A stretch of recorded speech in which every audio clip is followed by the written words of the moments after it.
Thomas Barritu, bonjour. Bonjour. Alors vous venez nous présenter Edumalin. Vous êtes vous-même enseignant en éducation physique. Tout à fait. Et vous avez développé Edumalin avec deux autres collègues enseignants. Absolument. Sur le processus dont on parle beaucoup actuellement, le devoir fait. Alors cela consiste en quoi exactement? Exactement. Notre point de départ, c'est de dire que tous les soirs, les enfants ont du travail à faire, que ce soit à la maison, que ce soit dans des dispositifs au collège.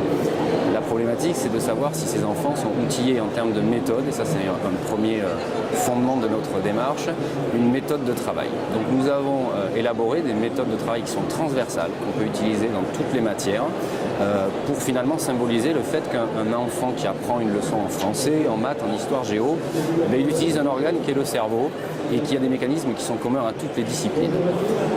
Notre autre fondement, c'est de dire que maintenant on commence à avoir des données neuroscientifiques sur les neurosciences cognitives qui permettent de mieux comprendre les mécanismes du cerveau et donc de proposer des outils professionnels et des outils d'apprentissage qui sont liés à ce mécanisme du cerveau. Donc nous concrètement, nous avons élaboré des outils pour le collège principalement dans 4 thèmes, dans 4 thématiques qui sont 4 compétences qu'on retrouve dans le domaine 2 du socle commun. Le domaine 2 du socle commun, c'est les méthodes et outils pour apprendre. Les thèmes sont les suivants, c'est apprendre à s'organiser, apprendre à apprendre les leçons, apprendre à faire ses exercices et apprendre à préparer ses contrôles. Nous avons donc mis ça sous forme de plateforme pour les établissements scolaires afin que tous les enfants et les familles qui sont scolarisés dans l'établissement, qui se portent à cœur de notre solution, puissent bénéficier de ces outils. Et donc les parents peuvent en bénéficier également? Tout à fait. Indirectement? Tout à fait. Et les parents peuvent en bénéficier indirectement et nous avons étayé nos méthodes qui sont toujours scandées en 3 ou 4 étapes, hashtag 1, hashtag 2, hashtag 3 et hashtag 4 des fois, de vidéos. Et ces vidéos sont tournées pour les parents. Nous avons verbalisé pour les parents afin qu'ils aient des repères simples pour chaque étape.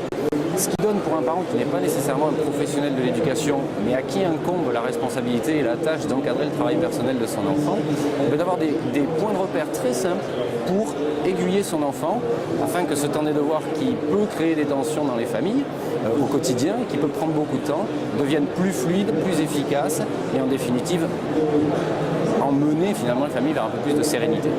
donc pour les chefs d'établissement et les enseignants qui nous regardent, Oui. ils peuvent donc s'adresser sur le site peut-être, demande d'information, retrouver tout ce que vous nous avez dit. Absolument, et ce serait avec plaisir. Donc le site c'est edumalin.fr, EDUMALIN. Vous trouverez sur ce site un onglet établissement. Vous allez pouvoir cliquer sur cet onglet et vous aurez, en scrollant l'écran jusqu'en bas, accès à une version de démonstration. Vous pourrez récupérer des identifiants de connexion en tant qu'élève, parent et en tant que professeur, parce qu'il y a un étage professeur aussi. Et vous pourrez naviguer tranquillement sur le site et nous nous ferons un plaisir de répondre à toutes vos questions s'il y en a. Super, merci beaucoup. Merci beaucoup.